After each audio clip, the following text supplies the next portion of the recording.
Alrighty, let's take a look at this question. So consider the function, and we've got a piecewise function here. Um, First up, sketch the graph of that function on the grid below.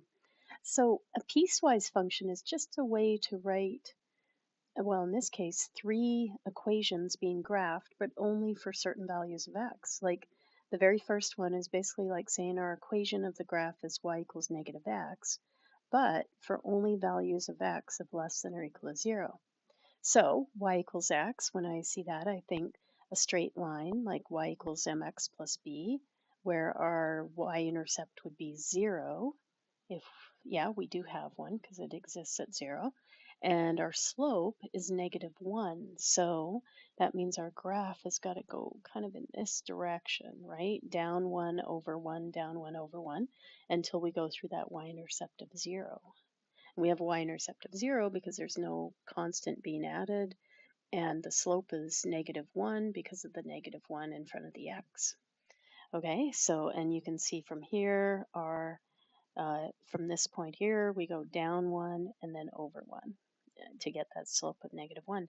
Now, I'm not going to draw the line all the way because this line only exists for values of x less than or equal to 0. So the very end point is when x equals 0. You'll notice I made it a solid dot. That's because of the equal to sign on the less than or equal to 0 part. Okay, then next up we have the equation y equals 2x, and this is true or exists for values of x between 0 and 2, where it can equal 2. So a way to do this is basically to sub those endpoints in. So we know it's a straight line because it's just y equals 2x. It looks a lot like mx plus b. But if you sub 0 in for x, so if you do that, you get 0.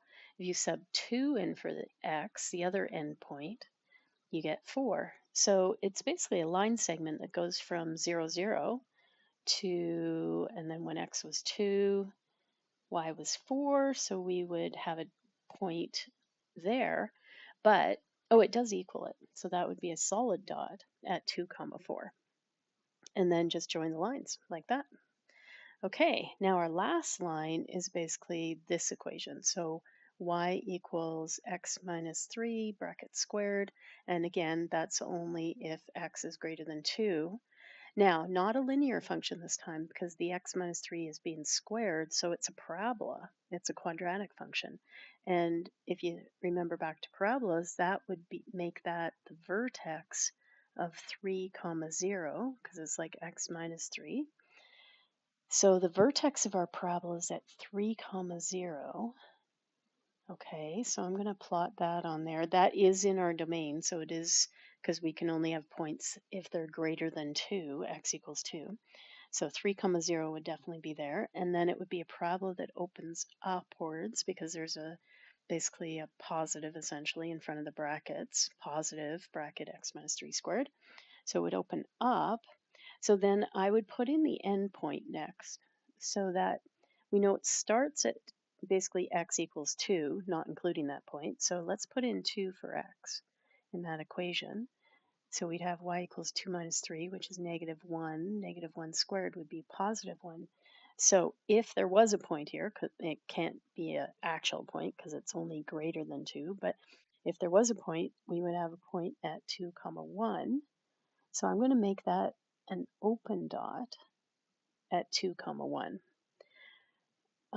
because there is no equal to sign. It's not x greater than or equal to 2, it's x greater than 2. And then using symmetry, if 3 comma 0 is our vertex, we'd have a point over here at 4 comma 1. And then just kind of draw the shape of the parabola, knowing that 3 comma 0 is your vertex. And it would look kind of like that, essentially.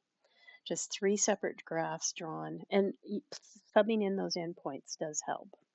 And then you just go through stating the value of the limits if they exist. So the x approach is 2 from the left, so we go to where x is 2, and we go a little bit to the left.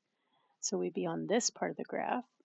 Our limit would equal that value of y, which would be 4. That would be 4. And then we're approaching for the next one, -3, just -3 in general. So go to where x is -3, go to the graph. No weirdness here. If we approach from the left and approach from the right, we get the same value of y equals 3. And then the limit as x approaches 2. So we go to where x is 2. Now we do have weirdness here because if we approach from the left, it's 4. If we approach from the right, it's 1. So if those don't equal, this limit does not exist. And then finally, the limit as x approaches 0. So where x is 0 would be here. If we approach from the left, approach from the right, we get the same value of y, which would be 0. And there we go. Hope that helped.